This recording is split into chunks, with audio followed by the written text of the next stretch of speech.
Nos adentramos en rincones que solo sus moradores conocen. Descubrimos la riqueza natural y artística. Desvelamos secretos de una tierra y de sus gentes. Conocemos las aldeas de la comarca de la mano de sus vecinos, que compartirán su manera de vida, tradiciones, historia.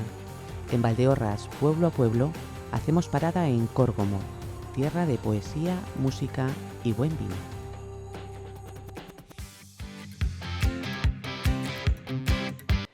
Entre viñedos y montañas, Córgomo ha sido cuna de poetas, músicos y generaciones de viticultores que han marcado su identidad. Las huellas de aquellos que hicieron de esta tierra un hogar perduran en su paisaje y en sus tradiciones. Córgomo, más que un lugar, es un legado que sigue vivo en las voces y en las manos de quienes lo habitan. A historia de Córgomo habrá ten moito recorrido. Partiría xa na Edade de Bronce, cos petroglifos que temos na zona de Penardaugas, que descubriu Pepe das Pedras de Villamartín, que, por certo, hai que poñelo en valor, poda que é moi importante. Despois tamén temos arte visigótico, porque temos hai unha pedra con motivos florais que se supón que é dun antigo cancel dunha igrexa ou dunha capela, que está datado do século VII despois de Cristo. Temos tamén o paso da historia de Valdeorras, pois aquí podemos ter. Por aquí pasaron as tropas de Napoleón na Guerra de Independencia en junio de 1808, e que en Córgomo non se fixo moito desfalco, que non houve mortos, non como en Portela e o Mazo, que están lindeiros. Esta casa, que é unha casa antigua fidalga, nela onde naceu Florencio, e é unha casa que lle chegou non, digamos, por herencia familiar, porque se adquiriron a partir da desamortización. Antes pertenecía á casa do Castro, de Valdeorras. De feito, no blasón podese ver que aparece a familia Quiroga e a familia Losada. A Losada veise uns lagartos tapados con unha louxa. A familia Quiroga podedes ver hai como un lebrel atado a un carballo, é o emblema desa familia. Esa familia asentouse aquí en Córgomo porque no 1608 un abad do Castro veu para Córgomo e fundou un maiorazgo que era Juan de Robleda. E no 1608, cando falece, dice que para disfrute dese maiorazgo hai que residir aquí en Córgomo, e nombra sucesor a un sobrinho del, que é o que se asenta aquí en Córgomo, Antonio de Losada de Quiroga, que é un caballero da Orden de Santiago. Aquí permanecen unha serie de anos, pero despois heredan tamén pola parte do Castro outro maiorazgo máis grande, e van salir, e aquí veñen intermitentemente. É unha casa que, pois eso, que posiblemente é a máis antigua, sin duda, de Córgomo. A orixe do nome de Córgomo está estudiada, ademais, por un académico da RAG, que é Navaza, na que nos conta que Córgomo ven do termo corgo, que sería como un torrente de auga, e o sufixo homo, que é superlativo, que lle dá grandiosidade a ese termo, co cual veríase un gran cauce de auga, que posiblemente viñera de que temos aquí o Farelos, e se desviara parte dese torrente para crear aquí o que son as minas que temos. En parte están reflexadas actualmente na toponimia, están as barreiras, o Balsadal, a Fornalla, e aparte que se poden ver, están preciosas.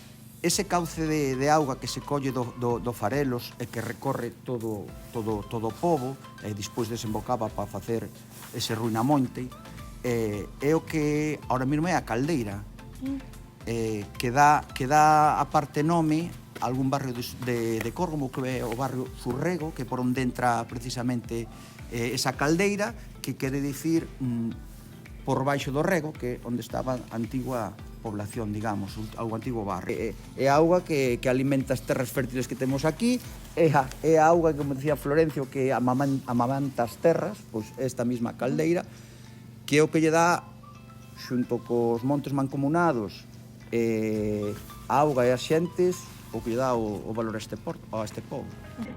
Ustedes son de Córgomo? Somos como eu, non sei. Sí. Todas non somos aquí. toda a vida.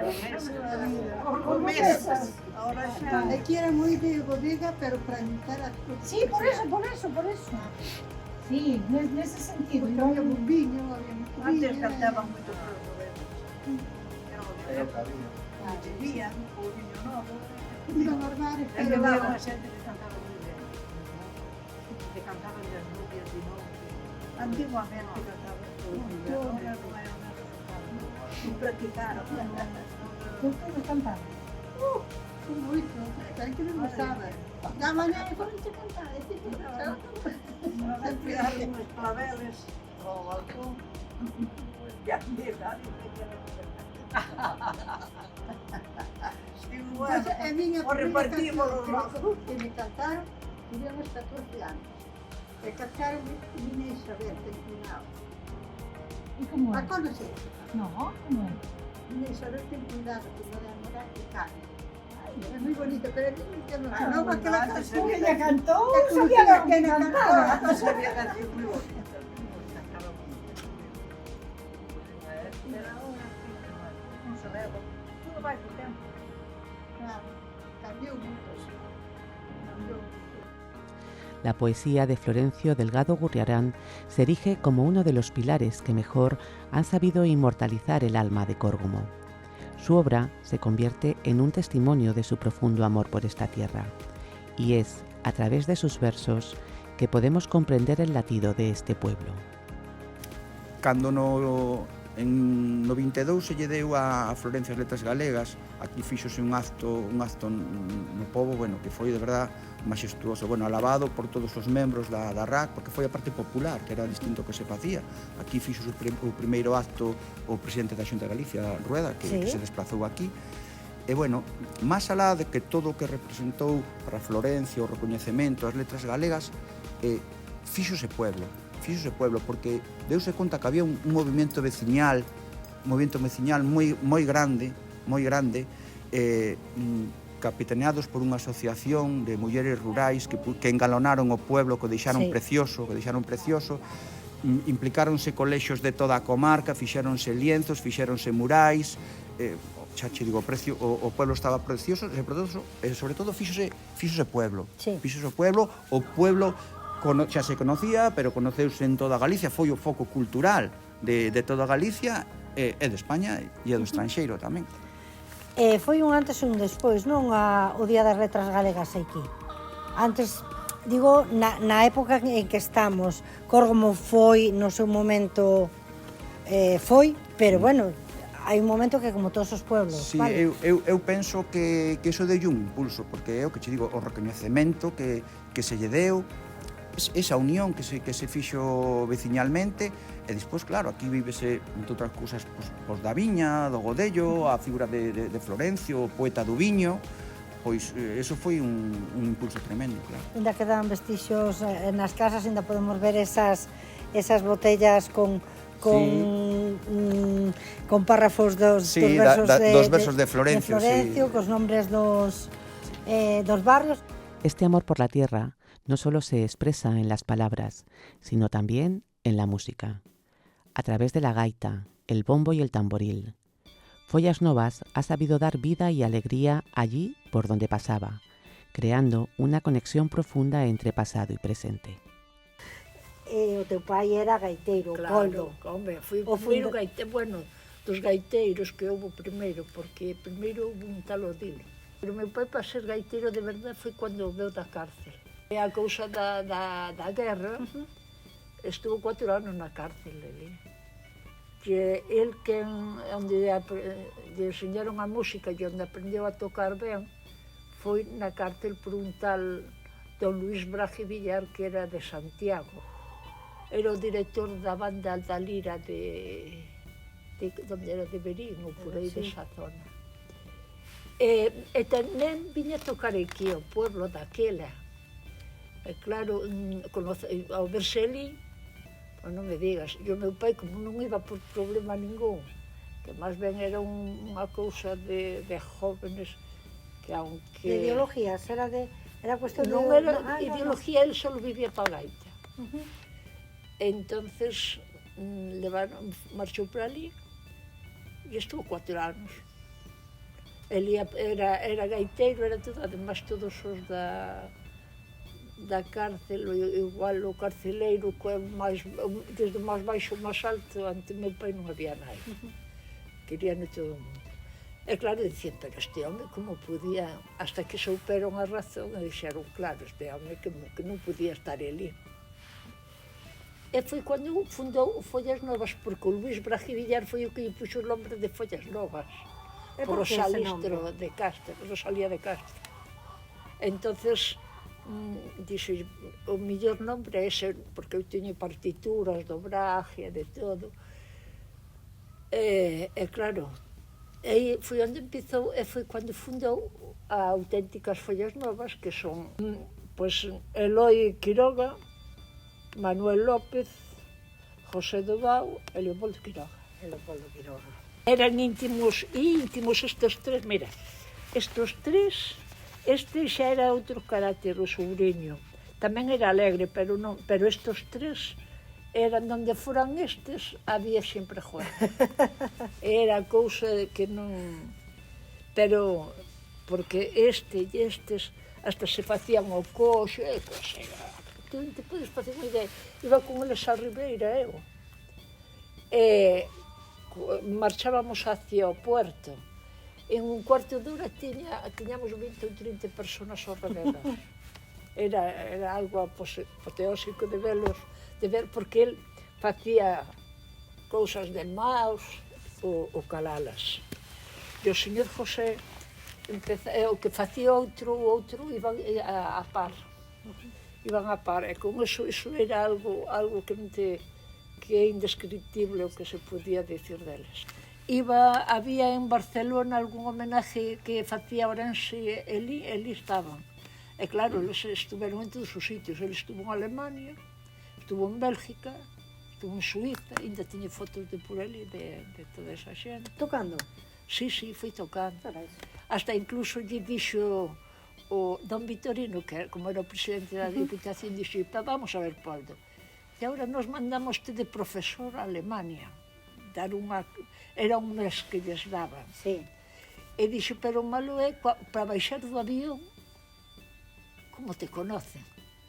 Dixo, pero non te preocupes. Chegou ao aeropuerto, sacou a gaita, puxo atrás carrelo, enseguida conoceron. Veis, claro, despois o Vitorino era. É que don Vitorino quixo moito meu pai. Pero de todas maneiras, hai que en Córgomo sodes moi artistas todos. Está Florencio, está o teu pai,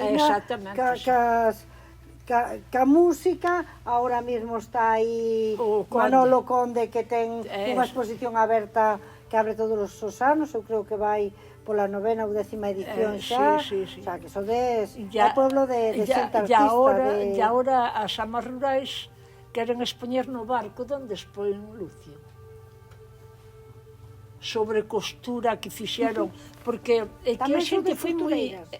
Tamén son das costureiras? Sí, pero e ademais de manualidades, de punto de cruz, cuadros, fotografías a punto de cruz. Bueno, por moitas gracias. Espera que me levante, que vamos, non estou... As cousas non che posen mal.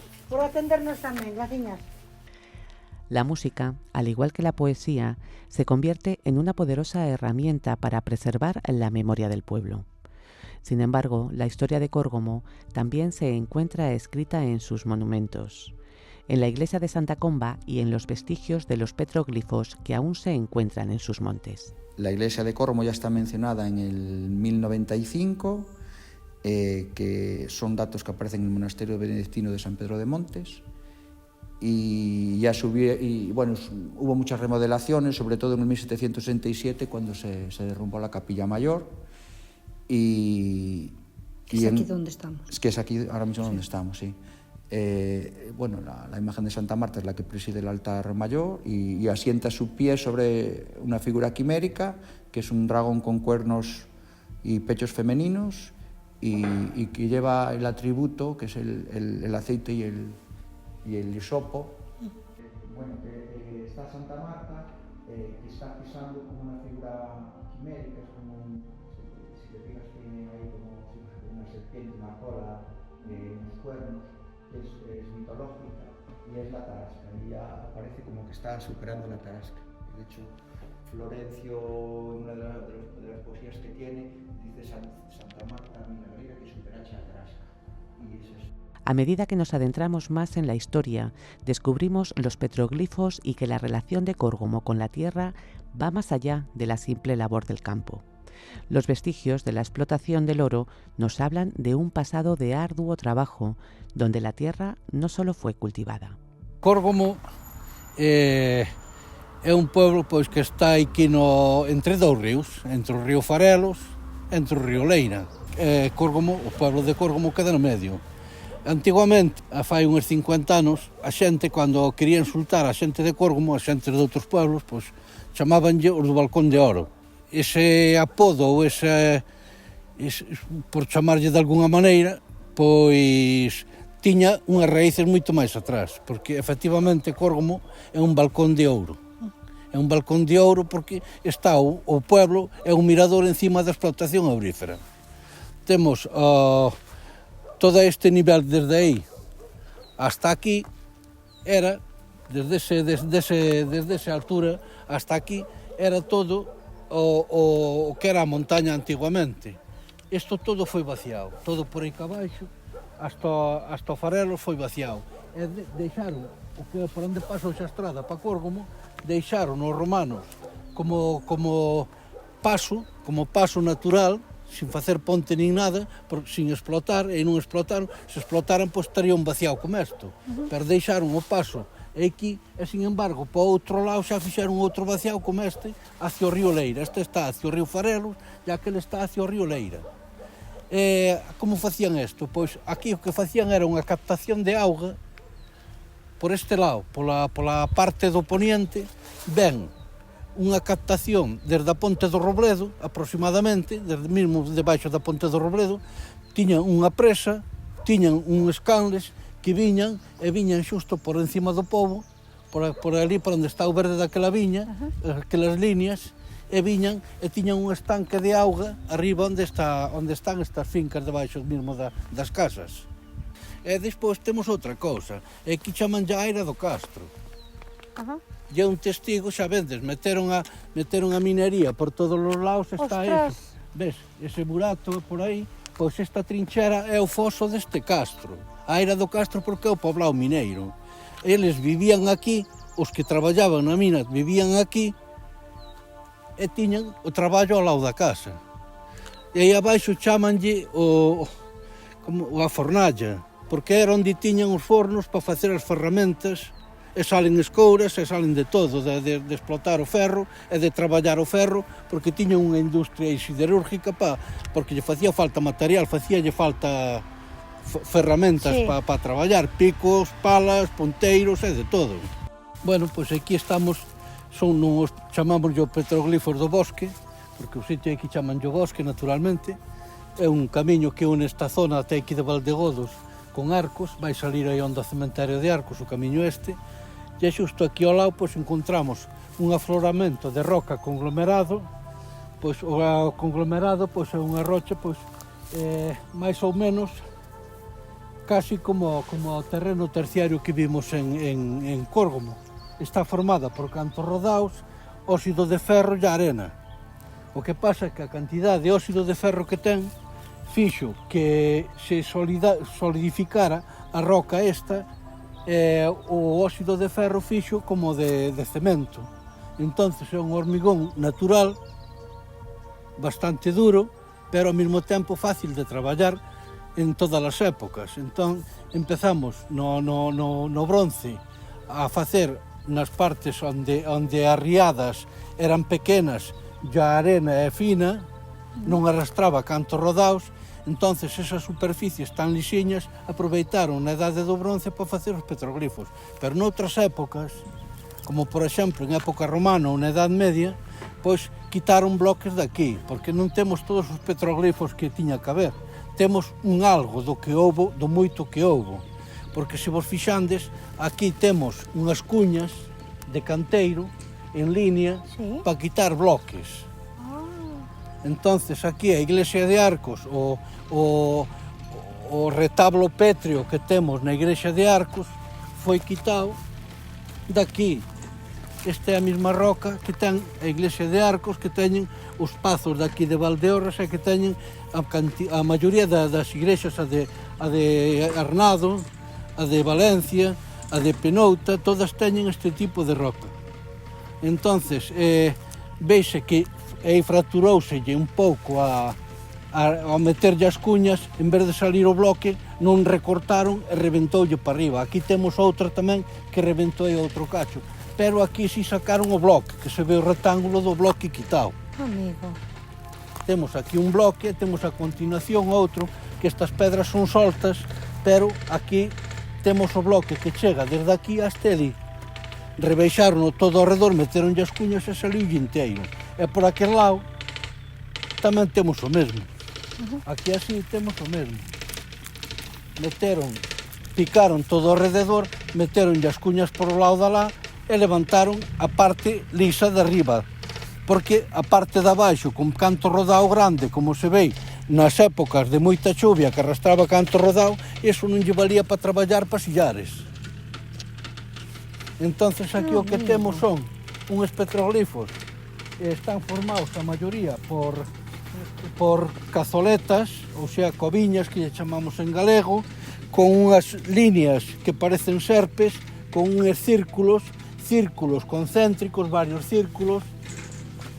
Isto todo está traballado, se vos fixandes é unha maravilla. Sí. Non temos moi boa luz porque está o día nublado, pero isto a mañá cedo, á tardiña, pois vemos perfectamente toda a pedra labrada, hasta incluso ali na caída están os restos dos trazos e veixe perfectamente onde reventaron cas cuñas ese bloque que os petroglifos continuaban para aí.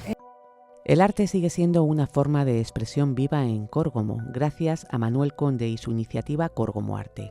Esta propuesta, que cumple ya su edición número 12, sigue promoviendo el arte local y dinamizando la cultura en la zona rural.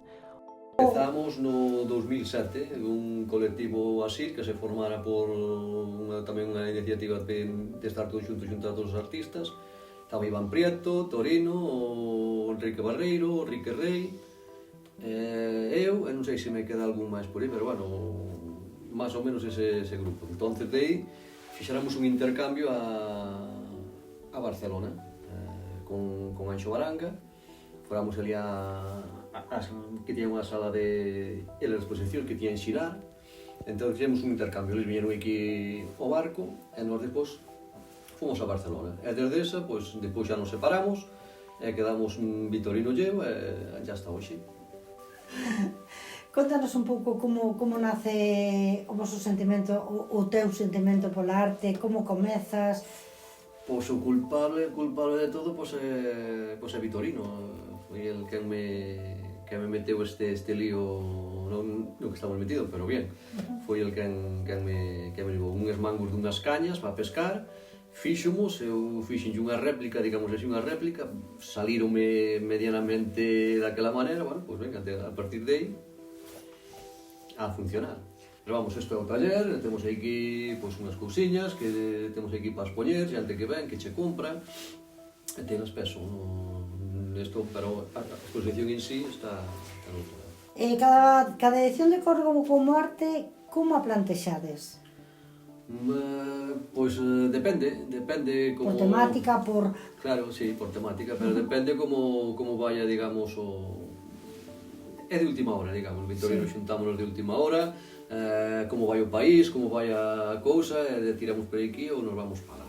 Pero vamos, sempre hai unha temática, sempre unha cousa actual, que este nestes momentos, eso. Invitades os resto de artistas ou o resto de artistas ou a xente que ven aquí solicita vir? Si, no, eso, eles veñen. Nos, como sabes, sempre facemos unha convocatoria, un mes antes, máis menos, entonces aí apúntanse, listo, 2 obras, cada temática que se lle pon, e listo. No podemos olvidar la profunda conexión de Córgomo con la viticultura, una tradición que ha perdurado a lo largo de los siglos. El vino, cultivado en sus viñedos, es parte de la identidad del pueblo, un reflejo del esfuerzo y dedicación de generaciones de viticultores. Es un depósito de losetas de vidrio que hicieron unos alemanes en el 1908. Tiene unas dimensiones de 4x4x4, o sea, una capacidad de 64.000 litros. Es de cemento y tiene partes de bronce que fuimos... Bueno, esto de las últimas veces que se llenó, la gente del pueblo decía que iba a reventar por la presión a la hora de fermentar. Y evidentemente no reventó, porque tiene las paredes son de 1 metro de canto rodado, pizarra. ¿Por dónde echáis la uva? ¿Por arriba? Por arriba, por la parte de arriba hay un lagar, e incluso, o sea, aquí hay una perspectiva, pero si te metes dentro, porque vino gente, bueno, y te metes dentro y tienes otra perspectiva totalmente distinta.